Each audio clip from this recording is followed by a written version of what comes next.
దేశంలోనే వికలాంగుల సంక్షేమం కోసం కృషి చేస్తున్న ఉత్తమ రాష్ట్రంగా తెలంగాణ అవార్డు దక్కించుకుంది. రాష్ట్ర ప్రభుత్వ సేవలను గుర్తించి కేంద్ర అవార్డుతో కితాబిచ్చిందని వికలాంగుల సహకార సంస్థ చైర్మన్ వాసుదేవరెడ్డి తెలిపారు. మలక్పేట్లోని వికలాంగుల సంక్షేమ శాఖ రాష్ట్ర కార్యాలయంలో డైరెక్టర్ శైలజతో కలిసి ఆయన మీడియాతో మాట్లాడారు. ఏ రాష్ట్రంలో కూడా వికలాంగులకు 1000 రూపాయల కంటే ఎక్కువ పెన్షన్ ఇవ్వడం లేదని, కేవలం తెలంగాణలోనే 3000 రూపాయలు ఇస్తున్నారని అన్నారు. దివ్యాంగుల సామర్థ్యాన్ని గుర్తించాలని, వారిని చూపు చూడొద్దని సూచించారు.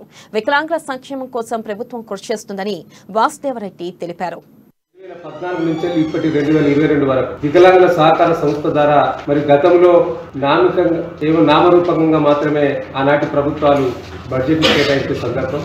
కానీ ఇవాళ వికలాంగుల సహకార సంస్థ, వికలాంగుల సంక్షేమ శాఖ మరి గతంలో భిన్నంగా ఆనాడు 10 కోట్లు 15 కోట్లు కేటాయిస్తే ఈరోజు దాదాపుగా 83 కోట్ల రూపాయల బడ్జెట్ను ఈ తెలంగాణ రాష్ట్ర ప్రభుత్వం ఈ సంక్షేమం మీద ఖర్చు పెడతా ఉన్నది అంటేనే ఈ సంక్షేమం పైన ఉన్న శ్రద్ధ, ఈ సంక్షేమం పైన ఉన్న ప్రేమ మరి వికలాంగుల సమాజం కూడా గుర్తించాలని, ముఖ్యంగా ఈ యొక్క 14